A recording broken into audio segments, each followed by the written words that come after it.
Ayan na, unti na lang ang kulang. Actually, patapos na to, no? Kailangan na namin i-fix yung mga ano, mga unting leaks. Yan, leak. Ang ginagawa na ni Kuya Bong yung ano.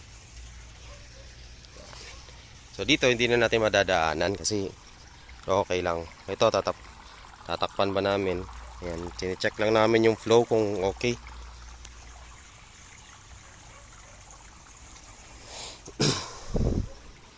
Ito mga sa welding, lilinisan pa to. Ayan. Ayan lang namin muna mag-flow yan, mga kasalakot. Doon yung drain ay yung tank natin. So yung net, to be continued pa yung net. Yan, so saktong-sakto lang yung 4 talaga na pipe kasi pag hindi 4 gagamitin, overflow talaga labas diyan. Yan, so meron tayong 13 holes per ano, per pipe. Tapos meron tayong 6 pipes per table. So total lang nito is 702 heads kasi 234 per table. Kung tama yung math ko. Yun, may waterfalls na kami, Naisa katuparan na rin yung mga isa sa mga pangarap natin na magkaroon ng more than. So NFT to, pero may mga part na ayan, may mga pundong tubig. Pabor ako diyan, hindi ko nakikita as problem yan actually. Ayan. May mga malalalim. Yan, pero hindi ang problema kahit may pondong tubig. Basta di naman siya lumalagpas ng ano, ng pangnung ags kuan ba? Okay ra. Di ba? So papalagyan lang muna natin dito ng ano to, ng ball valve para may master control tayo ng ano, flow ng tubig dito. Tsaka drain out para kung magme-maintenance tayo. Yan, so ito yung gamit namin tank. Best tank. Laki, mga nasa 650 daw to.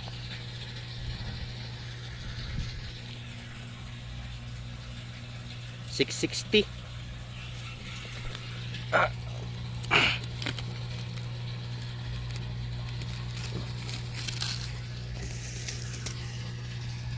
$660 yata.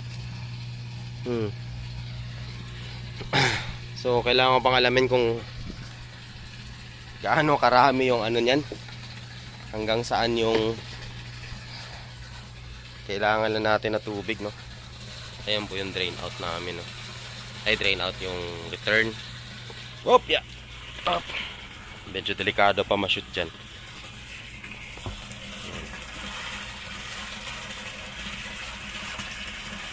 Ayan. So yung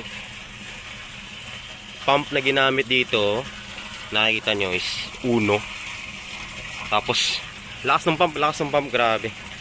Pero actually mas lalakas pa tong pump kung nag-start kami ng siguro 3/4 lang doon. Pero yung pinaka source kasi is Uno, kasi yun yung nozzle ng pump, hindi na na-adjust, but that's okay.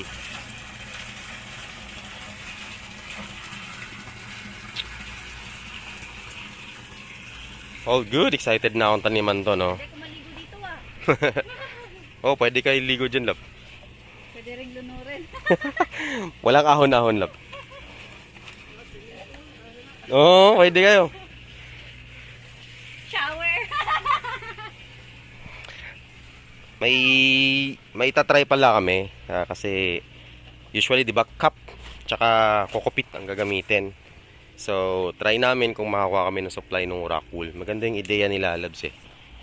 So tetest namin para syempre friendly din tayo sa environment. Hanggang kami waterfalls na kami, waterfalls.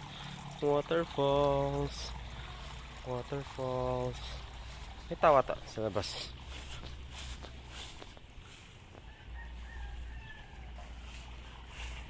Ayan. Yun lang, unti na lang mga kaslakot. So nandito na yung mga seeds. Dito na rin yung mga kailangan natin na tawag to? Mga fertilizer.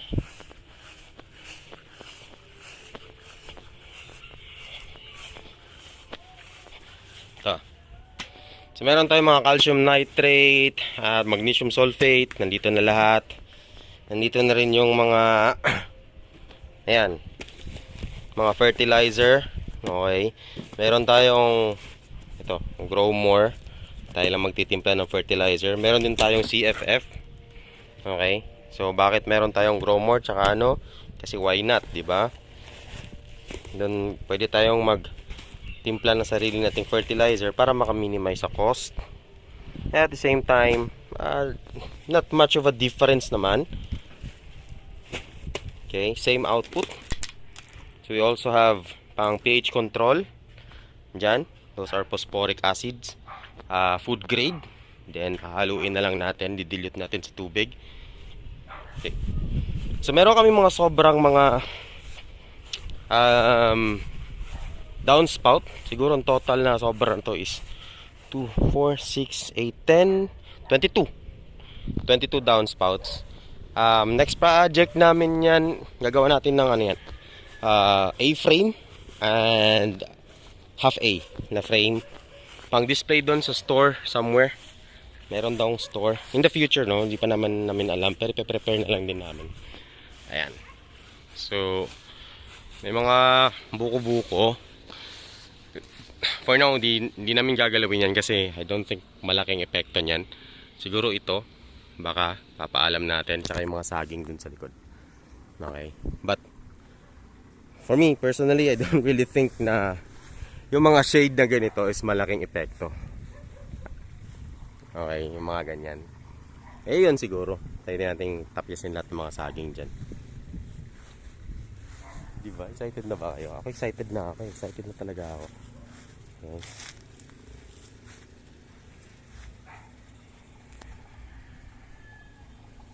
Oh, diba? Pakita ko sa inyo yung ano, view dito.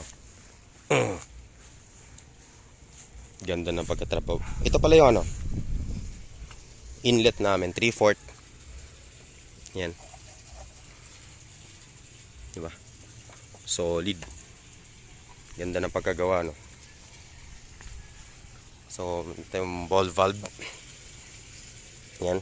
Yung mga control. Meron din tayong bantay dito. Mahal lang sahod ng mga yan.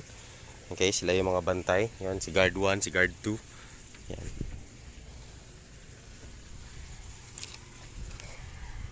Ilaw. Yan na, pwede na to.